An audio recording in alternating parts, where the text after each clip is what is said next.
The village held its breath as the crimson sun sank behind the hills. A scream shattered the evening calm, one that would echo through generations. In the heart of the savanna, where secrets hide under the baobab trees, a man known for his calm suddenly became the talk of every hut, every market, every whispered story. No one could imagine what had broken him, until now. Kano had always been quiet, almost invisible, but beneath his serene exterior lay a storm no one could see. He worked the fields from dawn till dusk, returning home only to sit in silence, staring at the horizon as if it held answers no one else could understand. That evening, a single knock at his door changed everything. It was her, Amina, the woman he had loved since childhood, the only one who had ever seen him truly smile. But something in her eyes made his blood run cold. "She lied to me," he whispered, barely audible over the crackling fire. "She didn't tell me the truth, not about the children, not about the debt, not about them." Before anyone could intervene, Kano's hands trembled, not with anger, but with the weight of betrayal that had been brewing silently for years. Every villager, every friend, every neighbor would later ask themselves the same question: what could drive a gentle man to this point of no return?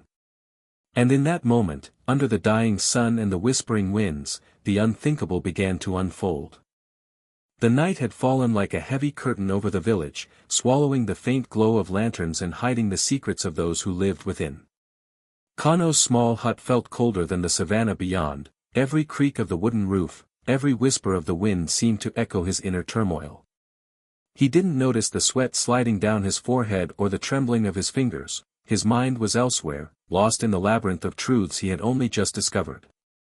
Amina's eyes were wide with fear, her lips trembling as she tried to speak, but the words stuck in her throat. The man she had loved, her Kano, was no longer the same gentle soul who once carved small wooden toys for the village children or hummed lullabies under the moonlight. Something ancient and relentless had awakened inside him. She couldn't. Amina's voice finally broke free, quivering with desperation. "Kano, I didn't lie. I swear, it wasn't my fault. I was forced." Kano's gaze pierced her, sharp as the hunting spear he had carried since youth. Memories collided in his mind, years of laughter, moments of trust, the promises they had made under the sacred baobab tree.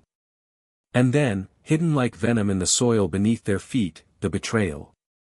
The truth had come to light only that morning, the secret debts, the false accusations, the silent manipulation of the elders. Amina's family had played a part in shackling his destiny, and she had been caught in their web. His breath came in heavy, uneven gasps. The villagers, sensing the tension, whispered behind closed doors, peeking from shadowed windows. No one dared enter, no one dared intervene.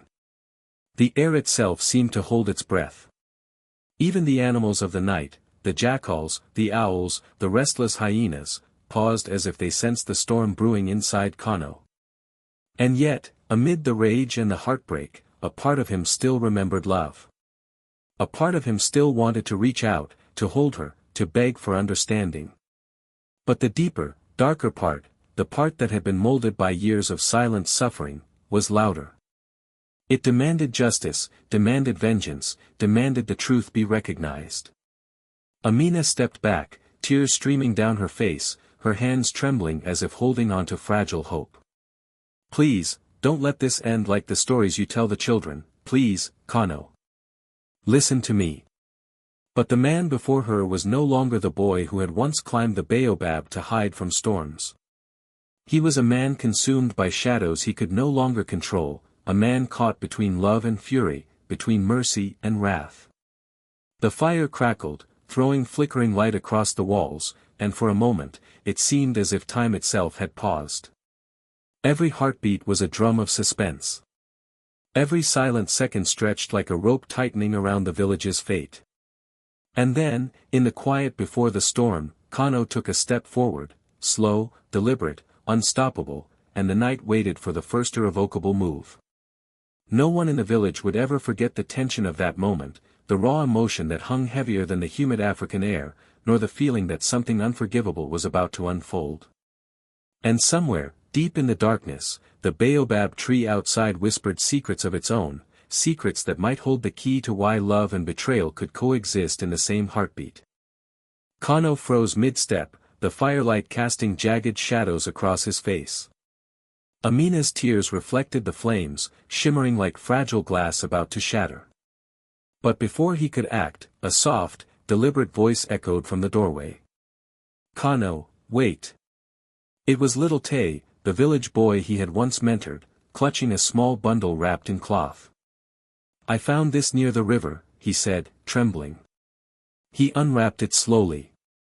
Inside lay letters, torn and soaked, revealing the full truth. Amina had risked everything to save Kano from ruin. Her silence had been an act of protection, not betrayal. Kano's hands shook as he read, each word cutting deeper than any blade could. The debts, the threats, the lies spun by the elders, Amina had been shielding him all along. His anger turned to disbelief, then to guilt so sharp it stole his breath. He looked at her, eyes wide, voice cracking, "All this time, you were trying to protect me?" Amina nodded, trembling. "Yes. I loved you, Kano. I still do. But I couldn't tell anyone. I was alone, just like you." The storm inside him broke, not in violence, but in sorrow.